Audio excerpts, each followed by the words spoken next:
comme tout trader, à un moment donné de votre carrière, vous allez certainement commencer par vous poser beaucoup de questions sur la gestion du risque, sur comment procéder ou bien comment s'y prendre en ce qui concerne le risque money management pour pouvoir optimiser plus les résultats ou simplement devenir rentable. Dans cette vidéo, je vais partager avec vous mon risque management, ce que j'ai mis en place et que je pense que c'est l'idéal pour tout trader qui veulent vraiment faire augmenter ses résultats ou simplement devenir rentable s'il ne l'est pas encore. Alors, si c'est la première fois que tu tombes sur la vidéo, s'il te plaît, active la cloche de notification, abonne-toi pour pouvoir me donner la force afin que je puisse continuer à partager ces contenus-là avec vous. Alors, on se retrouve très rapidement pour que je vous...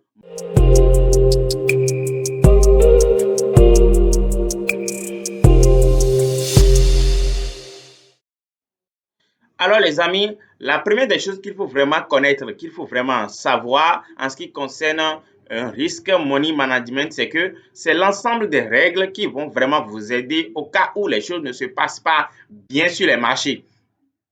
Ce sont des règles que vous vous fixez pour vous canaliser, pour vous protéger contre vos propres émotions au cas où le marché se comporte mal ou bien le marché se comporte contre vous et que vous n'êtes plus vous-même. Ce sont des règles qui vont vous retenir à ne pas tomber dans l'over-trading. Est-ce qu'on est d'accord? Donc, on ne fixe pas les règles seulement en l'air. On fixe les règles souvent en ce qui concerne ses propres émotions, en ce qui concerne et ce qui engage plus vos émotions. Donc, si au moment où vous savez qu'à tel point, mes émotions s'engagent et que je peux toutefois basculer ou bien tomber dans l'overtrading, c'est là que vous vous fixez des règles concernant cela. Et ces règles-là, le respect de ces règles-là vont vraiment vous protéger à ne pas faire du n'importe quoi ou bien à ne pas foutre tout votre compte en l'air ou bien à ne pas faire du désordre au cas où le marché commence par mal ou bien commence par agir contre vous ou bien les choses se passent vraiment contre vous. Est-ce qu'on est d'accord? Donc, un risque management sophistiqué, c'est un risque et c'est l'ensemble des règles qui vont vraiment vous protéger lorsque le marché commence par basculer contre vous. Alors, qu'est-ce que moi je fais?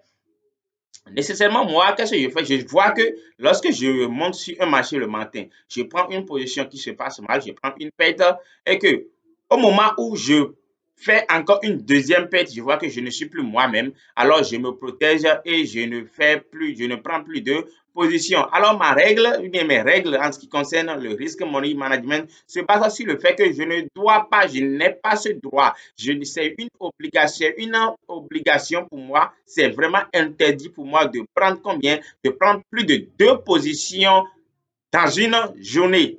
Cela veut dire que quoi? En réalité, qu'est-ce qui vous amène à prendre deux positions? C'est souvent les positions perdantes. Hein. Sinon, moi, j'ai jamais vu, en tout cas, personnellement, moi, je ne me suis jamais levé et que j'ai pris une toute première position qui s'est mal passée et j'ai encore plus le risque de prendre une deuxième position. Non. Si je prends la première position, même si c'est le un fois que je fais de mon risque, je ne prends plus de position. Je me remets ça à demain. Donc, à demain, je reviens sur le. Ça fait demain que je peux maintenant revenir sur le marché. Je ne me permets plus de pouvoir prendre une deuxième position au moment où j'ai déjà pris la toute première position qui s'est bien passée.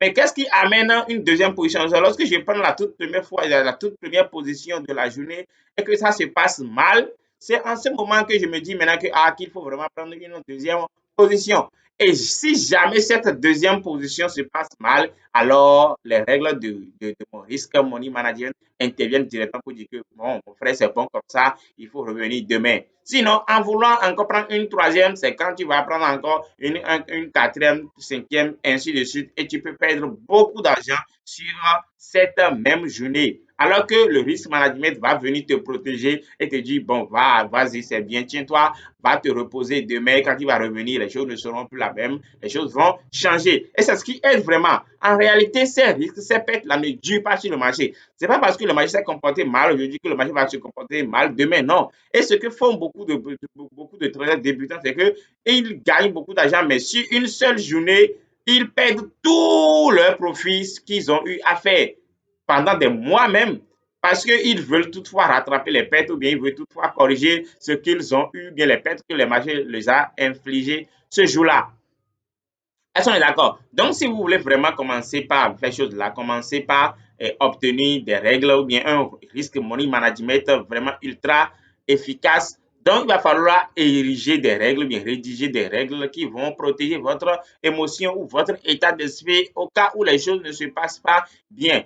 Et si vraiment vous ne voulez pas vraiment fournir trop d'efforts, alors optez pour ma règle, pour mon risque money management qui consiste à ne prendre au plus que 2 positions dans la journée.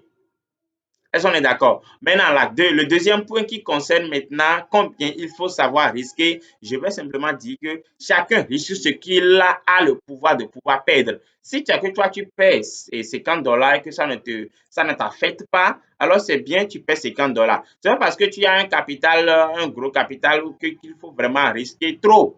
On est d'accord. Il faut risquer ce qui ne va pas affecter tes sentiments, ce que tu ne vas pas perdre et tu vas commencer par te chiner dans la journée pour dire que il faut que je rattrape ces pertes-là ou bien il faut que je réduise un peu la perte est vraiment lourde et tout. Tu vois, ce que tu peux perdre et ça ne te dira rien, c'est que si je dis ça ne te dira rien, c'est pas que c'est bien, hein, mais tu ne seras pas si affecté parce on sait préalablement que les risques ou bien que les pertes sont dans le jeu. Tu ne peux pas trader, tu ne peux pas être un trader sans encaisser de pertes.